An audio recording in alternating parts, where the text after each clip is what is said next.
Hello, everyone, and welcome to the Scottish Silverback Podcast, episode 33, I think. And going for a quadro silverback session this time. So we've got Jack Gunn. Jack's been on the podcast before and just competed this past weekend. And we've got Dylan Manson as well for the first time. Is it your first podcast, mate? Yeah, first one. Nice one. So breaking your virginity nice and slowly then. So you just you won your class at the British. What was that? 4 weeks ago? 5 weeks ago. 5 weeks ago, yeah. So won the British. To be honest, I didn't really want to do the show. After the qualifier, I knew what I wanted to do. I knew what I wanted to improve. So I wasn't really interested in. I don't know about you, but my goal's never been to win a British title. Like, that's never been like a big goal. And I know it's great. Like, some people, that's what they're heading for. But my only goal is to turn pro, and continuing to do shows after I know what I need to fix is just pointless to me. Mm-hmm. I think for us, bodybuilders is different. I think for us is winning a British title because there's so many prestigious names on there. You want to be on that plaque forever. You know what I mean? Yeah. I think a classics. I don't think many people like to say this, but it's a lot easier to win a classic class, in my opinion. You know, like what I'm 8.5 kilo on stage. It's not that heavy. And there's guys to win an open class. Again, I would need to be, if I went in open, I need to be 110 plus kilo. I'm 5'11". I'm never going to be that weight. Yeah. I just can't eat. I can't eat enough. Again, 6,000 calories is like my max I'm able to eat, and then that's me downhill for there. Yeah. Mm-hmm. I think the classic is definitely getting. Well, it was never bad, but I think obviously the amount of people that are joining now, the amount of people that are getting like extremely good at it, obviously they're looking amazing at it. It's getting a better competition over the last, I'd say 2 years for sure. Definitely, but I think it's also just getting a bit oversaturated. It's hard to know, who fits the class, especially how like erratic the judging is. Mm-hmm. Yeah. So yourself, what would you say is the criteria? What should it be? I always think of guys like long, slim waists with high and certain lats look the best, and then just cap delts, big arms. I would say big legs, but not like ridiculous out of proportion. And I know my legs are out of proportion right now. So this is about maybe just as big as I want them to get, maybe a wee bit more hamstring. But I just think that waistline is the most important part to me. Mm-hmm. Yeah. Yeah. I think you kind of have to idolise, obviously, Chris as the epiphany of what classic should look really. Yeah, 100%. Yeah. So if I was to pick Thors with Chris, I think he's got really unpleasing looking quads. Mate, you've just started and you're already fucking hitting us with controversy. Fucking hell, mate, you're going to be Jesus Christ on Instagram. That's all right. Your first fucking podcast, you fucking bad. I know, mate, you got fucking haters already, only 2 minutes in. But yeah, well. No, but keep going, it's fine. I would say, to me, the best classic guy in there is Raymond. Amazing. I think he's amazing. I think if he just puts on a wee bit more size, I think he'll beat Chris in the coming years. Yeah. To me, he's perfect classic. Mm-hmm.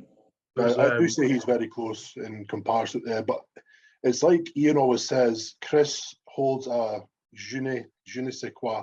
It's like you see on stage, there's just like this aura around him. They just can't be beaten.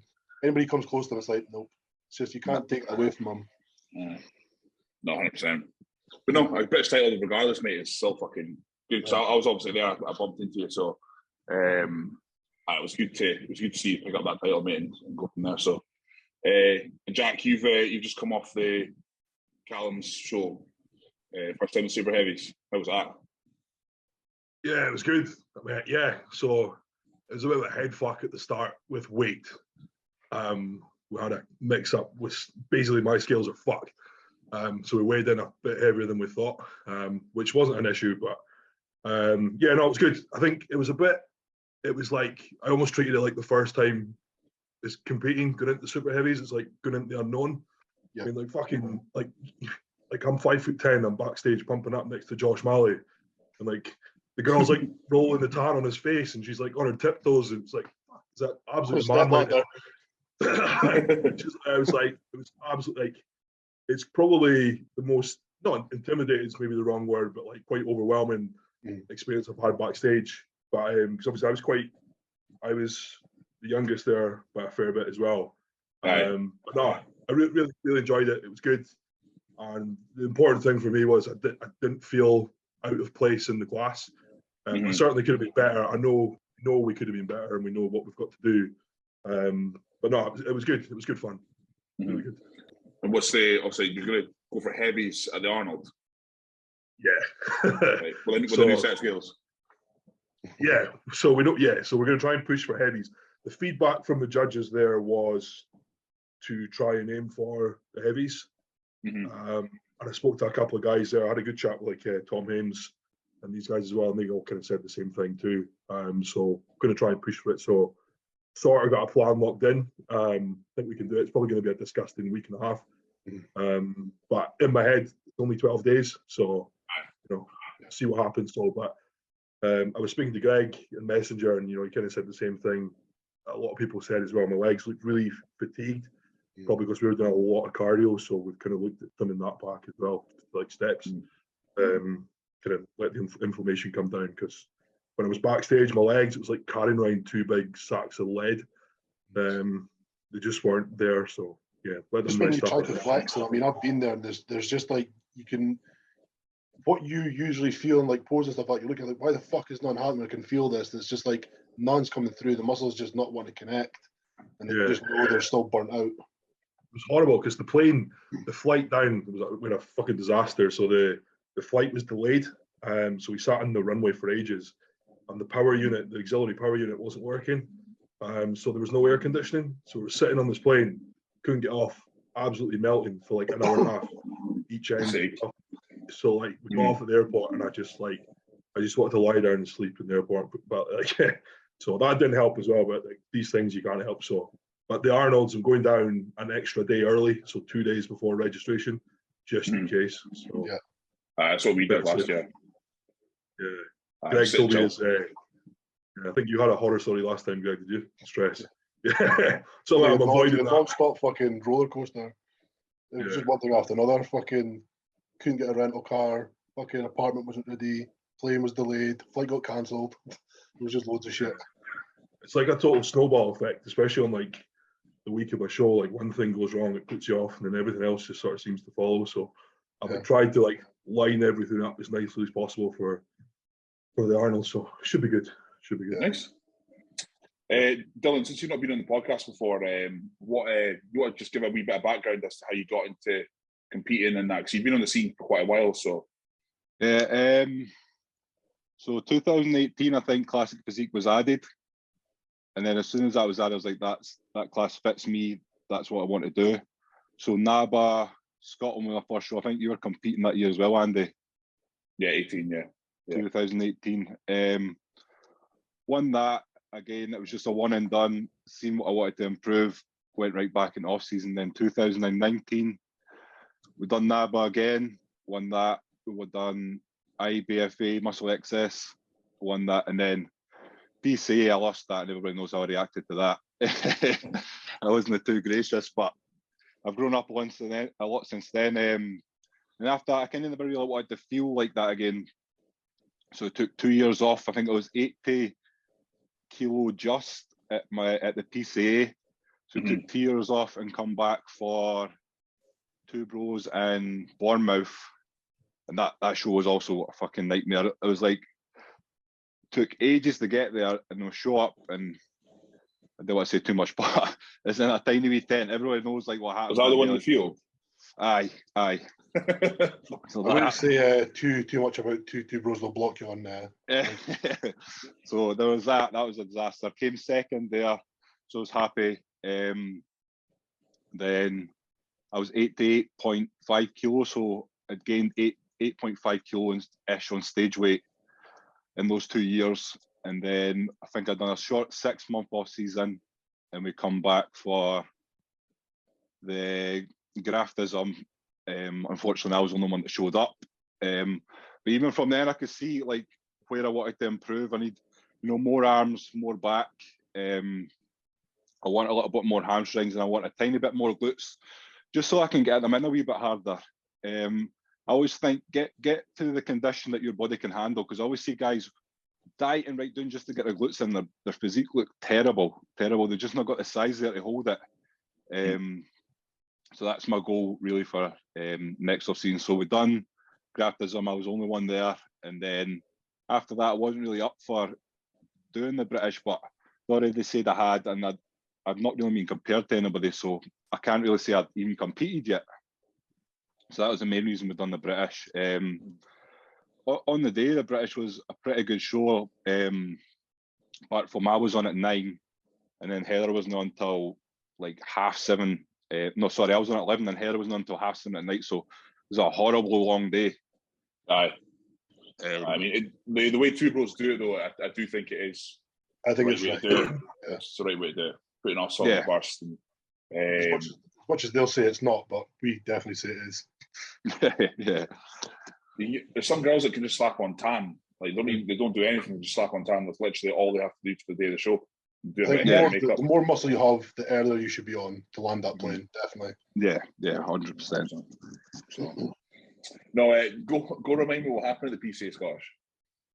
I know what happened. I just want to talk about it. So I'd won the NABA, obviously. I'd won the IBFA, so I was pretty confident going in.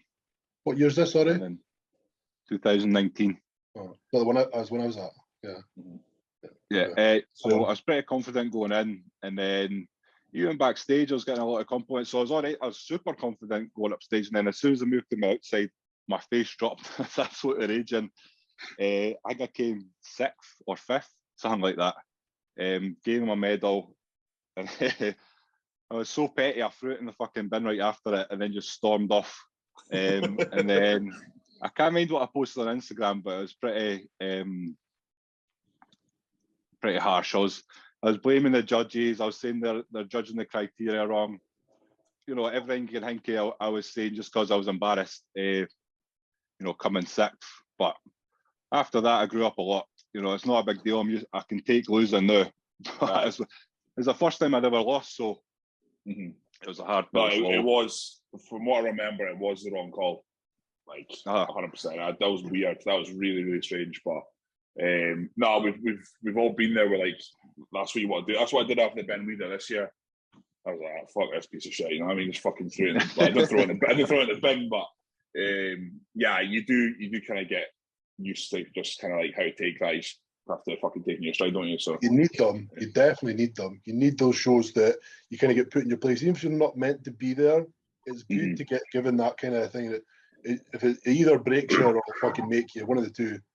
Well, exactly. That's how, like, after that that was the hardest I've ever trained off season. Took 2 years off, which was actually also pretty tough. Like, I think long off season is so hard because the next goal is so far away.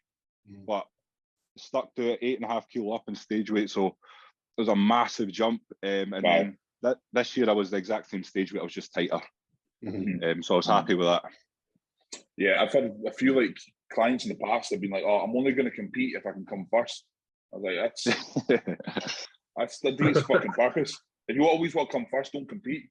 I always tell people just have a first place mentality, because that's going to show on stage, that's going to show you pose, but the result's the result at the end of the day. Yeah. I don't know about you, Andy. With you obviously spent time with Graham. So when I started competing, Graham always used to tell me to go down south, compete, get your arse handed to you. You have to go and get your arse handed to you. And I probably should have taken his advice and gone into bigger shows, but I get the point now. It makes sense. I said last year, the best thing that ever happened to me last year was coming second at the Graftism. Even though I totally wanted first, the best thing that happened to me was getting second, because I was so annoyed. I left and went and fucking killed myself for 4 weeks, then came back and won the Arnold. Obviously, it was the best show I've had. It's just like those things you need. I think if I was to win my regional, I wouldn't have won the Arnold. Yeah, you get a bit lazy. People when they're winning all the time, you never try as hard. Yeah, that's what I would have done. I would have went like that. I've won that. I can just coast into this. look how it did because it's good enough to win, but it wasn't. So I just need to be better, and then that's what happened. So you definitely kind of need those things to give you a kick in the teeth. Yeah, my first British, James Hollinshead was in my call out, so I was like, it's definitely not my day. But that was the same thing. Like, you have to, like, no one's got that kind of, well, it's very rare we've got that kind of physique where you just go in and just fucking obliterate everyone. That's so rare. And I think people now that are coming into it, it's great people are coming into it, but, you know, a lot of people, I don't think I've ever kind of experienced loss, like, you know, defeat in any sort of way. And especially when it comes to, like, your appearance. Obviously, it's obviously that's what you're being judged on. So, like, when you're being told your appearance isn't good enough, I think some people just can't hack that, basically. It is fucking hard. It is. Hold herself too high in regard at times. They just think too much of themselves, and for somebody to say that to them, that's the worst thing possible. Yeah, I think I'm fucking God's gift, man.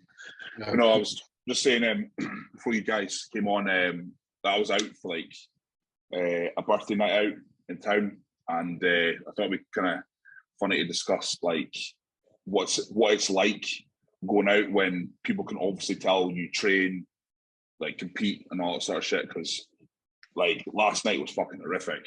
I was out sober, so that obviously made everything different. But it made me just fucking realize just how much I hate people. You know what I mean? It's just not fun.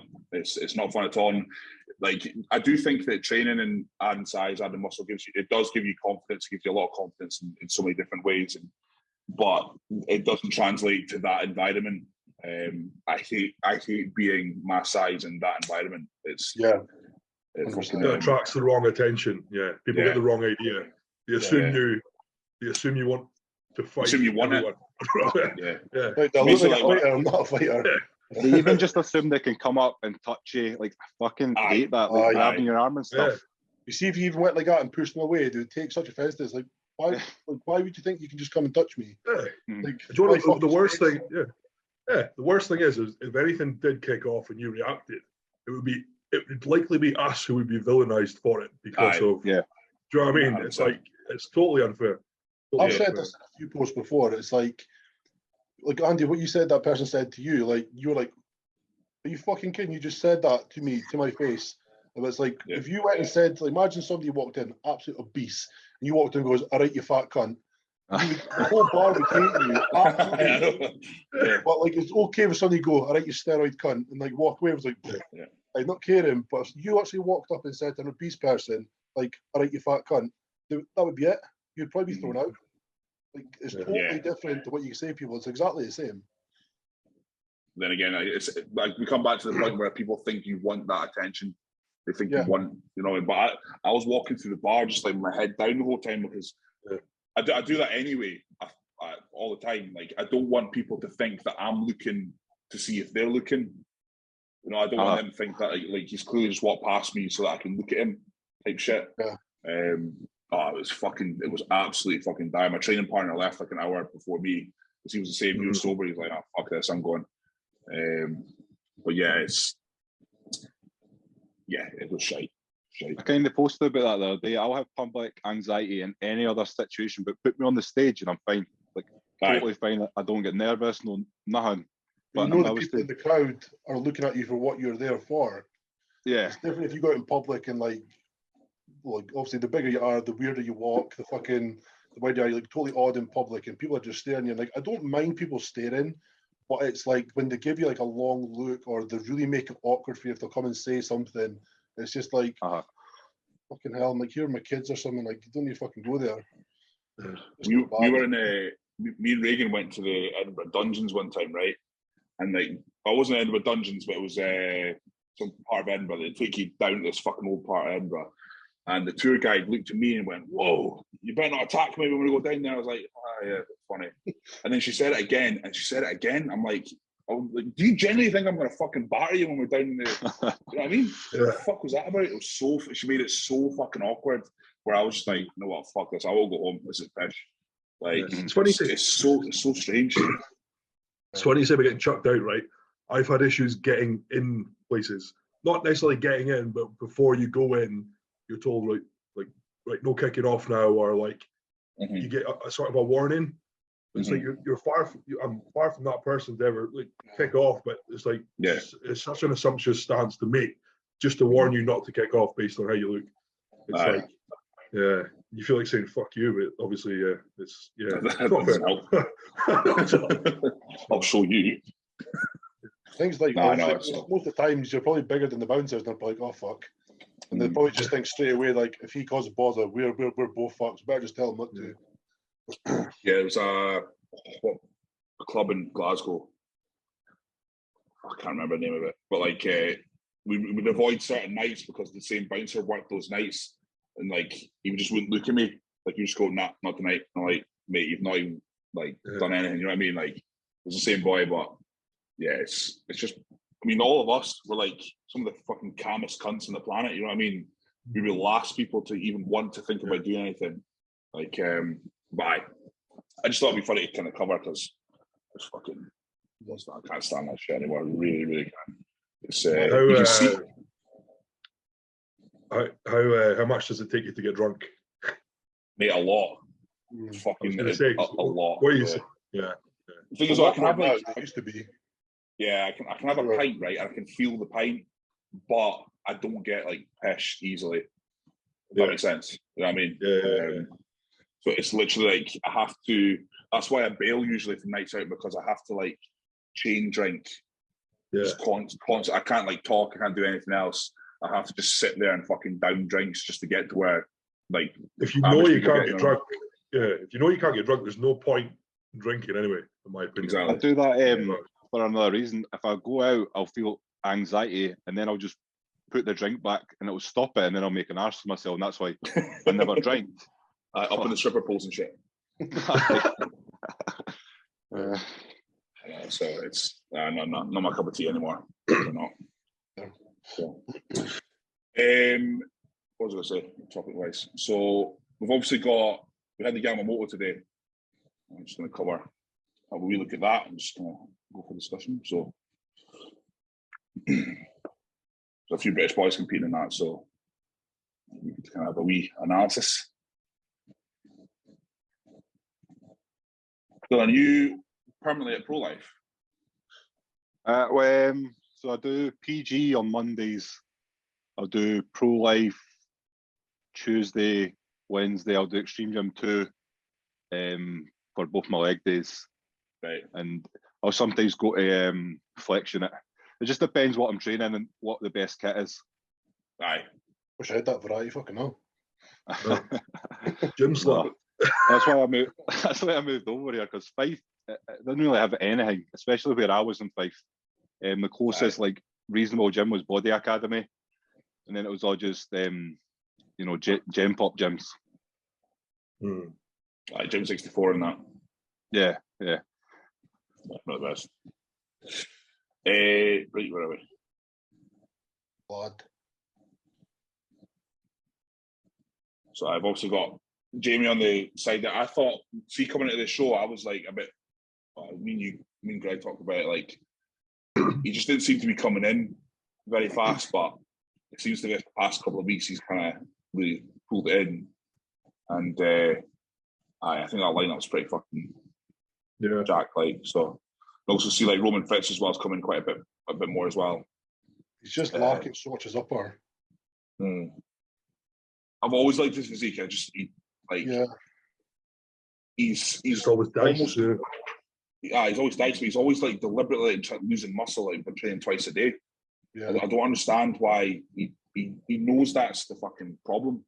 He just has to. That's the thing, though. Is like, what do you want to do? Do you want to train twice a day, or do you want to win shows? Yeah. So that's strange. But his back is just always good, gone. It's like his thing is like he was almost 300 pounds, and you would never think that by looking at him now. Yeah. Compared to the rest of these guys, because like when you look at Vlad, like Vlad's heavy muscled. Like obviously Jamie's a big guy, but you can see the muscle hanging off him. He's just like must lose so much from the way he diets. Yeah. It's a shame. Yeah, it's bad. Right, but so on two Andres there. No, Vlad. That's the Andre. Muzi. That's when Jamie got moved into the middle there. So yeah, you can see there from the back though that Roman's pretty like comparable. Yeah. Comparable? No, comparable. Right. Yeah. So it's a good lineup. Like, it's definitely the best Jamie's looked. Yeah, for sure. Yeah. I think Vlad's just too heavily muscled to ignore, even though I do feel his waist has kind of went a bit out. Mm-hmm. Is Vlad based in? That's the Kuwait boy. Well, he's been in Dubai. Aye. Yeah. Because like obviously you sent me this a while ago. Yeah. Like watching him for a while, you can just see. I feel he's just kind of spoiled a wee bit. I mean, there, yeah. Yeah. He's But don't get me wrong, he's full as fuck. He's big conditioned, but like that, Big, just looks like a game that does. Yeah. Like phenomenal legs, phenomenal muscle mass, but like those poses, like his stomach and just the way he transitions into his side tricep, he just can't do it. That. Yeah. Just like so uncomfortable. You know, like when you like start posing practice again when you're getting ready for shows. That's how I feel my side tricep looks. This is like how I do side triceps, but this is like how I feel posing now. But that's going to be him like 2 weeks out. Aye. Shows you the fucking level of side.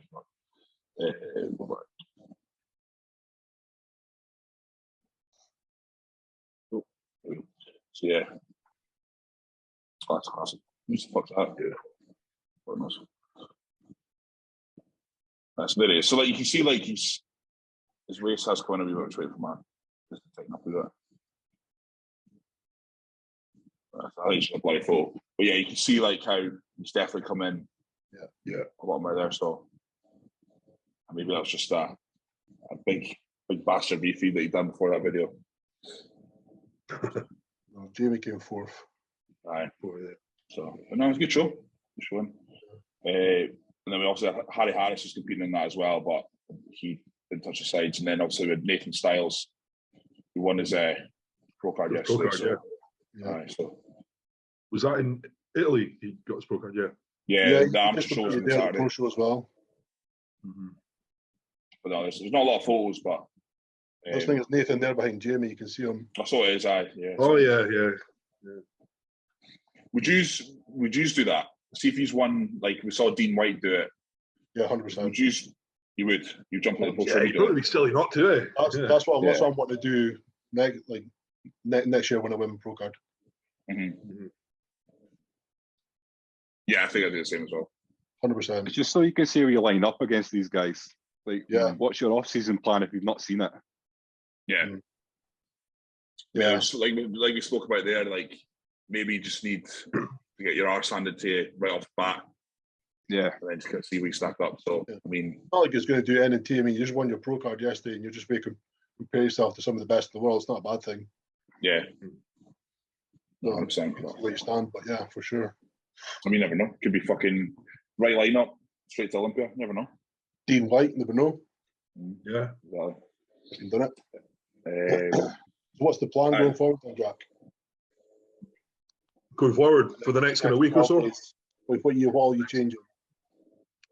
So try and reduce the fatigue of the legs. So just kind of put the cardio back to steps. To make weight, we're just going to push the food a little bit low. So yeah, see what happens. And I'm down on the Wednesday, so if it means hopping in the sauna for a little bit as well. So I think the weigh-in's at like 3. So there'll be a bit of time afterwards to kind of eat, and I think the men's amateurs aren't on until 1. Yeah. So it leaves the evening on the Thursday and the morning of the Friday. So there's actually quite a good bit of time to get some food back in. So not too fairly low. What kind of low are you going to now? So calorie wise, about on the 2,000 mark. Here thereabouts, possibly lower. See what happens. See how things start to shift. I'd got a drop today actually. I think we dropped about a kilo since yesterday, which I think is just stress. Got a good night's sleep as well. So See what happens. But worst case, if we don't make weight for the heavies, we'll be tighter in the supers. So just see what happens. So what were you the morning of? So yesterday? At the weigh-in for the race trick was 109.3. But I was holding a shit ton of water fluid just from like the flight, and I jump in the sauna before that as well. So it's just So see what happens. We've got a plan, but worst case, if we don't make the heavies, like I said, we'll just be a bit tighter in the supers. So that's why one of my clients last year, James, I can't remember what number of show it was, but it was like down the line whereby the body was getting more and more inflamed. It was as you get leaner and leaner, it's more and more easy to get kind of inflamed and fatigued and whatnot. So I can't remember how many sessions I told me to do this, but I was like fully clothed Stairmaster for like 10 minutes, and then immediately a fully clothed sauna afterwards, or like vice versa. And that seemed to do the trick quite a bit, but that is fucking extreme and it is pretty disgusting as well. But sometimes you got to do these wee things. I think I can't get my legs in without a diuretic, like at all. Really? Yeah, never. They just hold so much fluid. I was doing only steps this whole prep, and my legs were still water balloons until the diuretic went in, and boom, shredded. What do you do in terms of your training? Like, do you cut it back? Like, approaching the show? Well, I'll take it like if I've got barbell squats or anything in there or RDLs, and I'll take them out just because they're high risk factor. But apart from that, peak week, obviously, I'll just do pump throughs and I'll drop legs 7 to 10 days out, depends. Are you a volume guy? Sorry? Are you a volume guy, or are you like a lower volume? I'll do like a mixture of everything, but my top sets it'll be between 8 to 12. I'll never go really down to 6 or anything. Too classic for that. No, it's obviously, as you try and tell people as well, it's like there's so many ways and means to skin a cat, and it just proves like all four of us are insanely different. I mean, like Greg wakes up fucking full as a house. I wake up flat as fuck. Like certain body parts are through from the very beginning, like 16 weeks out. Some body parts never come through. Like my triceps never come through. Have never ever come through. Like they have obviously been lean, but not like choppy, and like shredded and hard. But I've had that once. Aye. But then you see people you see fucking women with better triceps than me. You know what I mean? Like 20 weeks out, and it's all like there's all that lean shit. Like fucking hell. Same with delts as well. Some of the female clients I've had, like their delts are way better than mine. More capped, more striated, everything. So, it's pretty shit. So, but yeah, you just got to work around your own kind of things, and I was having this discussion today as well. Is that there's so many ways of doing things. You need to just try a few things at once, see how that responds. Try another thing the next time. I mean, most people don't just do one show. I'm not talking about a season. I'm talking about in their whole life. So there's plenty of opportunity to just try different things and manipulate a few different things, and eventually you'll come up with something that's close to what you consider to be like the ideal plan. But I think all four of us are still kind of still working out exactly what that last wee bit is. So I think every show you do something clicks. Yeah, I think even till the day you stop competing, they'll think there'll ever be a prep that's the same as the other one. Never, no. Yeah, because we see those like metabolism shifts, and like just off 1 pound of muscle, you put 1 pound of muscle on, you do change the way your body interacts with certain things, interacts with certain compounds, food, cardio, training. Like for instance, like my current off season, like I feel I do a lot of exercises per sessions, but I do like one set almost for most things.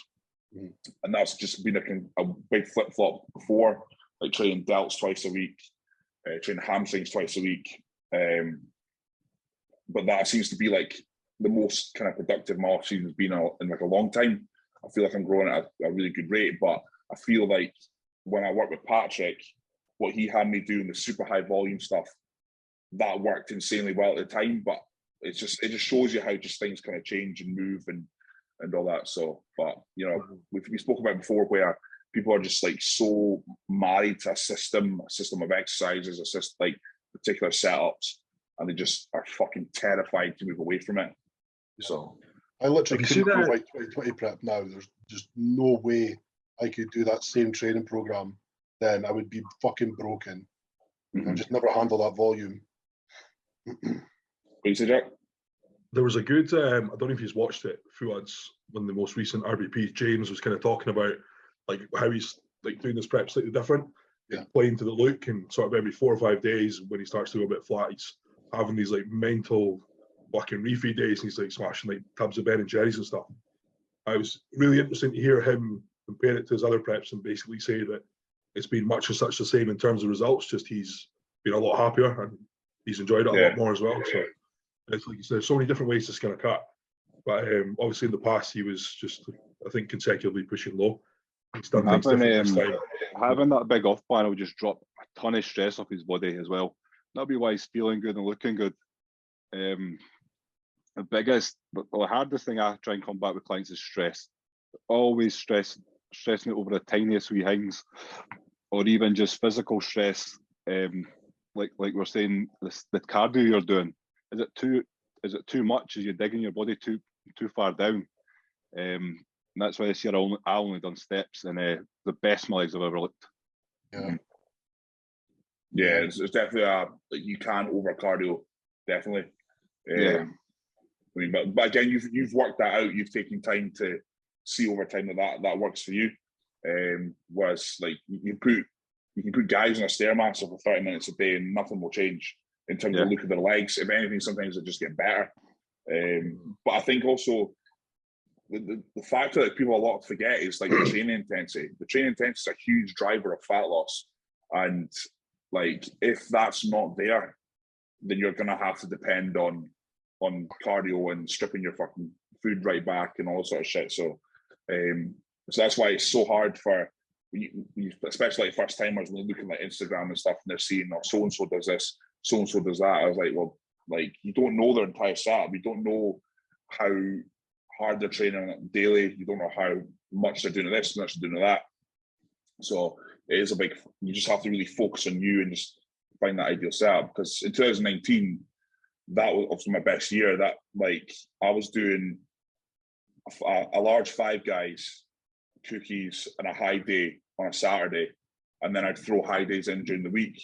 Was I didn't do that last year, so I think that kind of allowed my body to slip into the zones where it's really hard to recover from that stress and that fatigue. So that's kind of like what that's definitely going to be put in like next prep. Just keeping those high feeds in, not allowing my weight to drop. I dropped a stone in like 2 weeks in that last prep at a certain point. I can't remember which point it was, but I remember saying to you, Greg, at the time, I was just like, that's fucking like way too much. You know what I mean? It's like James, like the podcast you were just talking about. James said it's like the bigger you get, the more muscle you get. Like simply clean carbs on like a high day are just not going to cut it. You really do need like a saturation of like really fucking calorie dense foods, like as in like your pizzas, your burgers, whatever that may be. A lot of people will go against that fact, but again, if your body's processing it, digesting it, and it's like bringing your body back to life and keeping that roundness, fullness, and that muscle looking good, then why not? It's like the bigger you get, you do need stuff like that. Yeah, 100%. Can I push? Give you like, but it's like more like throwing dynamite into the mix rather than just like a wee party popper. Yeah. Well, I see it. Yeah, for sure. So Dylan, you were speaking about there about how like you didn't. We know what you meant by you don't want to win a British, but like what show would you want to win? Like what pro show? Like it's just my goal is to win the card. The card. So like right, okay. So regardless of the show. Yeah, I never had like a specific like. I think I'd love to do the Spanish because that's just the stage and everything looks amazing. You see the bikini girls come up on that big revolving stage this year. Aye. It was unbelievable. Like I was like, that's the kind of show I want to do. That's the kind of show, like, they're putting money into the show. It looks amazing. And even down to, like, this might sound petty, but you train all this time to get on stage, and the stage pictures are shite. Like sometimes, like, we had a red background at the British this year, and our tan's red, and I just blended right into it. Like, you could barely see the detail. And yeah, it just feels like you've got nothing to commemorate it. And lucky there's a lot of people in the audience taking photos and that, so you do have something, but yeah, I feel like that's a big issue, and I just want, like, the Spanish shows or even the European shows, just like a lot more effort in their stage and the lighting. Some of my favourite shots on stage have come from a phone. Yeah. They've been phone shots, like, this is shit. And then you get, like, the official shots, and unless it's Chris Bailey, like, usually I don't even know how many of, like, the post show packages I bought, and just you actually used any of the photos that are actually in the thing. Yeah.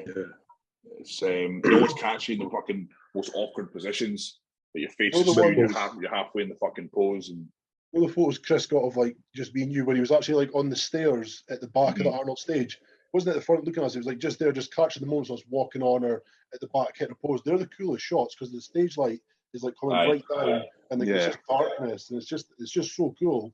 He just knows, like, where to be. Like, I've seen stage shots where I'm like, I'm not the winner in that shot. Yeah, like it's fucking weird. But you clearly were on the day.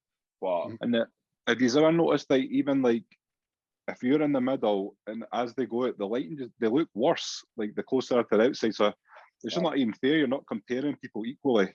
Yeah. I'm a big thing on medals as well, though. Like, I do think, like, should put a little bit more effort into medals. Yeah. Because the coolest medal I've got is the Armature Olympia. It's the one medal I don't actually have in my cabinet. I don't want to see it because I was annoyed, but, like, I got my place in there. But it's actually the coolest medal I've got. You see the trophy from the Sasquatch Pro? Aye, it's cool. Yeah, that's cool. It's ugly as fuck. Fuck. Yeah, it's just stuff like that. It's just nifty, or, like, okay, you get a sword, you get the fucking, like, overall, but I still think, like, if you get a little something, like, if it's a prestigious show, get a better medal. Considering the cost, definitely. Yeah, it's the little things that make it, like, a better experience. To walk away with, like, a cool medal you can hang in your cabinet. It costs them fuck all for the amount of money you're putting into the show. You know what I mean? Yeah, where they hand out medals, and it's like, it sometimes happens at the Scottish shows, where, like, you've got, like, the third place bikini trophy, because they've got no fucking trophies left for, like, the class ones. So it's like, great, just that. I appreciate that. That's great. It's like you're just in there about the European shows. Like, some of their things are just absolutely massive. They fill up your whole chest, and, like, to me, that's as good as getting a trophy, because it's still something big you can remember. I love the sword Antoine one, the samurai sword. It's the coolest sword. Yeah, that was cool. Yeah. What's you go to the Japanese show, you'll get one. So the show that the Asian shows are mental. PCA Korea, well, the fucking, like, laser shows and everything. It's like, we hard to focus on anybody on the actual stage, but it looks nuts. Even the NABA shows over there are amazing. Yeah. You wouldn't think we've got fucking Rothus Hall.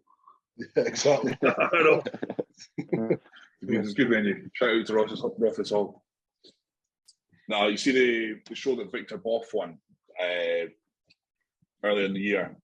Mind, like, the boy in the suit of armour came up to him and handed him his trophy. You remember that? I've seen that. Cringy as fuck. See, like, that, I think I would just fucking burst out laughing. I think that's weird as fuck, but and then they all came out. Remember the NABA, the one that Ant Bales always used to do? It used to come out, it was like a castle. It used to come out this fucking wooden door. Yeah. Mind that. That's fucking, it's so fucking grotesque, but it's, I guess it's kind of funny in some places, so. Yeah. But it's like, I think even Rob was going to get Thors hammer for the granite, like the overall. Yeah.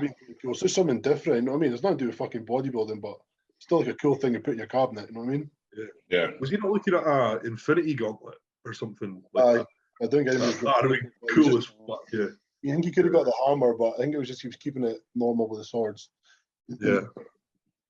Normal. Trying to see if I can find that Oh, the boy going on stage. Aye. Here we go. I'll share the screen.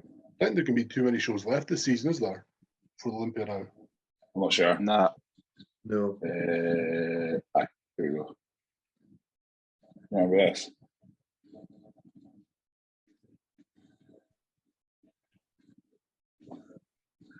Expecting me like just turn around, see if I go fuck. Was that?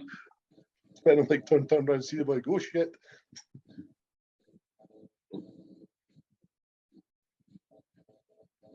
Oh, yeah. Like they fucking I don't know what the fuck I would do, but this is weird as fuck. But, okay. That's really getting the granite. Yeah. Where's suit armor? It's my hold on. Greg, go say something. Oh, there we go. I don't know what happened there. Aye, so people forget, like, you don't just walk on stage and just fucking not have any kind of like theatrics. I think that's why the PCA shows are just so popular as well. Like don't I do enjoy doing the Two Bros show in terms of how well organized they are and stuff, but like the atmosphere is pretty poor. Like it's not a spectacle like PCA. I'm not a fan of the smoke effect they do now though. It blurs Yeah. your view. Like I hate it. But the stages are all like always amazing at PCA now. Yeah. Yeah, the PCA pulls down. Yeah. Fucking class. So obviously the atmosphere that Arnold was the best I've experienced. That was just your sheer size. Yeah. Obviously the size of the stage, everything, but like, to match on like your normal regional stages, you'll never get close. Was last year was the Armatures on the same stage as the Pro stage? Was it? Yeah. I think it's a separate stage this year. Is it? I think it's like I looked at there's like a map and it says like amateur bodybuilding, then professional bodybuilding. That's shit. Yeah. That was kind of like the whole part of it. Well, not you know what I mean, but it'd have been cool. Because it was fully packed. There was not a seat in sight. Like it was weird. Like looking out, like you couldn't see anything but bodies. Yeah, it was fucking amazing. I didn't know how many rows it was. Like I can't even. Must have been what 50? Maybe? Yeah. Oh, yeah. 50 rows. 5,000. Yeah, it's crazy. And then they obviously had like the seats round the side as well. It was absolutely packed. Yeah. You guys competed on the Saturday. Was that? Was it the Saturday you guys competed on? Yes. Last year. Yeah. I think it's on the Friday this year. Yeah. Oh, was it? Yeah. The Pro show's on Sunday. Yeah. I think you're not going down, Greg. No, I never. How'd your tan stay on this year, Jack? Right. Sweaty. Sweaty bastard. The high alcohol deodorants and shit, like they try and block it up for a couple of days. To be honest, it was like I honestly think it was just with because when we landed, I did some checking pictures in the hotel, and when I was banging poses, I was just sweating like fuck. So you know, just holding a bit of water. Proton. Get bronze. Proton. Yeah. See, so that's obviously the tan they want you to use, and they really enforce it, but it doesn't sit on my skin. Like it goes really, really red. Like not as in like red like my skin, but the actual color. Once you take a photo of my skin, it goes like an orangey red, and I don't like it. Then when I used LSR, I loved it. Yeah, so I thought it was just me, and then I went into the crowd and we watched Classic, and it was running for quite a lot of the guys as well. So it certainly wasn't just me. But yeah, I'm just so pale as well. So when I turned up for the base, coat, it was fucking easy to tell who the Scottish guy was. It's just so white. Definitely more of like an oily kind of texture to it. Then LSR obviously has the same when it goes on, but then when it sets, it like dries and it won't fucking come off. It's like your skin color. I just feel it sits so much better. It takes ages to come off. I wouldn't care about that. Yeah, much better. No, I find like for some guys, the second coat is far too close to the show. Yeah. I've never understood that because like it's like wet paint. Yeah. It's strange. It was only 2 hours apart. Yeah, it was only exactly. 2 hours after I getting went it the to night We're on before, stage. then the morning of. I mean, like I was contemplating because for me, Proton is the best color on my skin.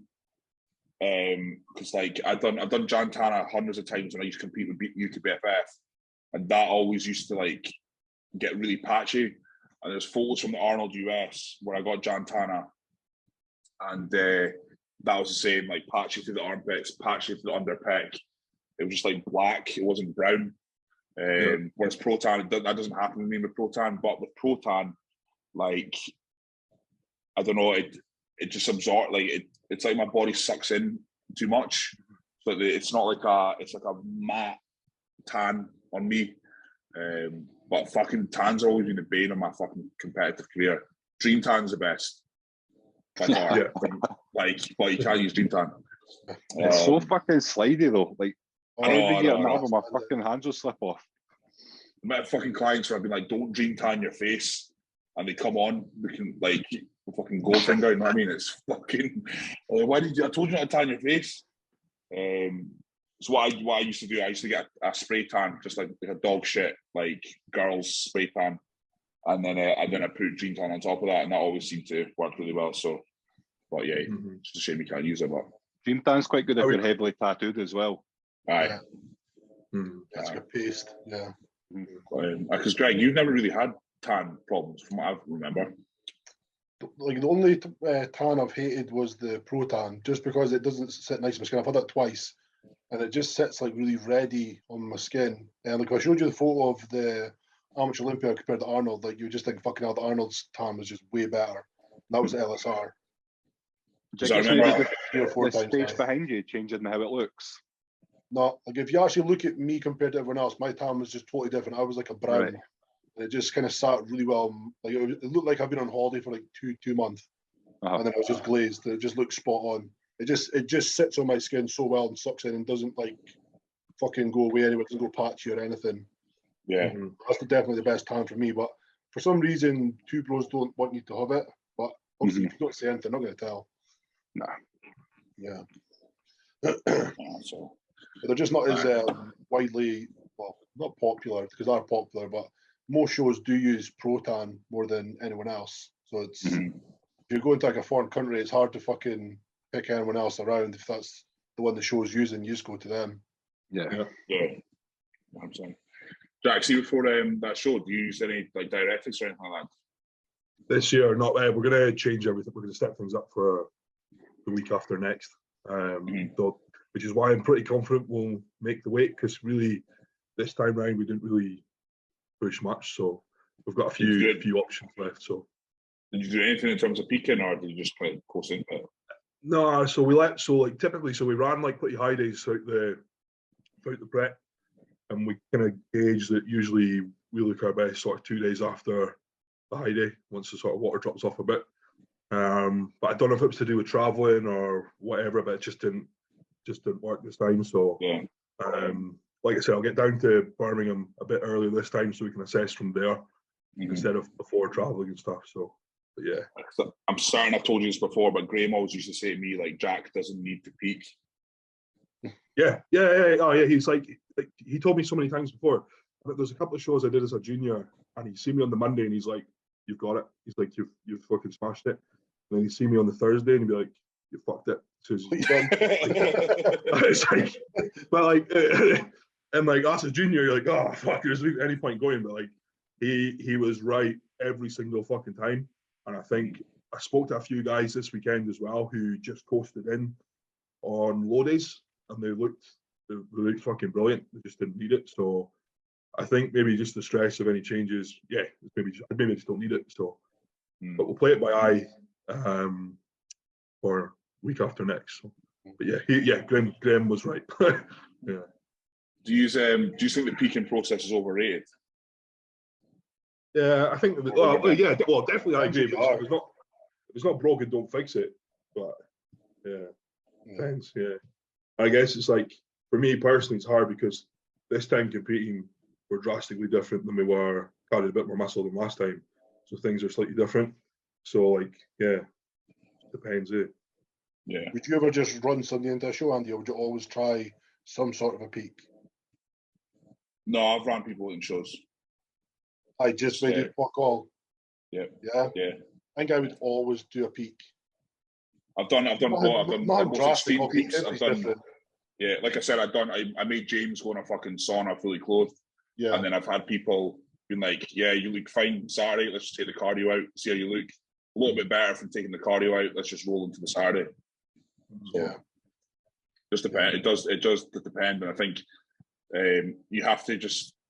My point was trying to get, like, people think that you're going to fucking change the game in that last week, and yes, for most that's not the case. They definitely don't need that, especially because the smaller athletes don't need that, and female athletes don't need that. Like, I think a lot of girls that I've worked with in the past, like, expect this fucking monumental carb up, and you're like, here's 20 grams extra oats. Like, what the fuck is this? Like, that's what you need. You only weigh 45 kilo.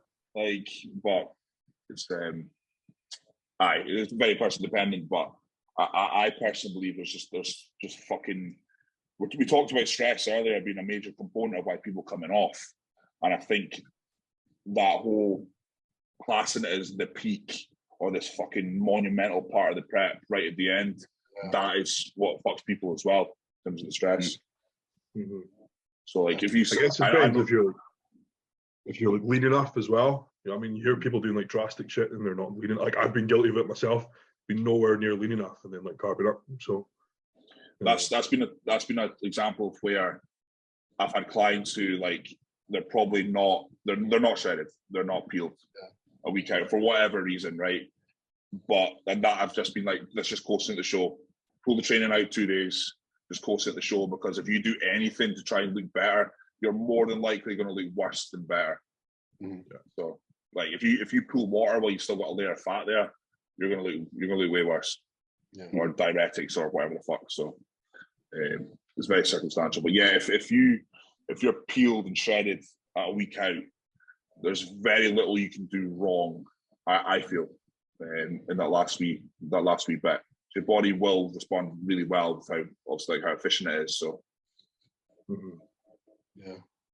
yeah. For me, it's like, I think it's not so much about the carbon up process, because a lot of people don't need fuck all, but it's about actually, like, I hate saying this fucking word, but fatigue management into the last week and just dropping the fatigue off the body, getting the water out, kind of really just getting that crisp kind of look where the body's a little bit fresher.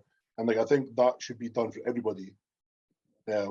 Obviously there is people who, like, if that diet is working, they're consistently looking pretty good going the show, like, don't change fuck all. But obviously, like, pulling back in training, pulling out the cardio, probably dumping off a little bit of water, pulling back water more so in the day or whatever it may be. Maybe if you run a direct, then obviously there is kind of area to do that. My biggest foolish look was the PCA British in 2019, and I'd done 3 days off before that. Didn't fucking move a muscle 3 days out. That massively helped, and then obviously a big, massive load of carbs over those 3 days as well. So that was the issue I struggled with only doing steps. Is it's kind of hard to just drop that out if I'm only doing steps. Still that. Yeah, so that was the hardest part. Walking everywhere. In rollerblades. But Dylan, you'll obviously know, like, working with Jamie, how obsessed he is with peaks, like peaking and his, like, methods and what he does, and it's like the difference you see with him in the last week is quite big. Yeah. So because I'm always like, are things going right? Are things going right? And then I'll get super nervous, and then every time I check in, it'll be like, things are amazing, things are on point, and I'll feel fine again. And then even peak week, I think I'm looking shite. And then day before, I sent you the pictures, Jack, how watery I was.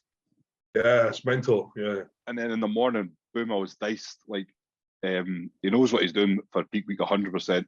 Yeah, he is a wizard in that regard. Like, I do definitely say that about him. Mm-hmm.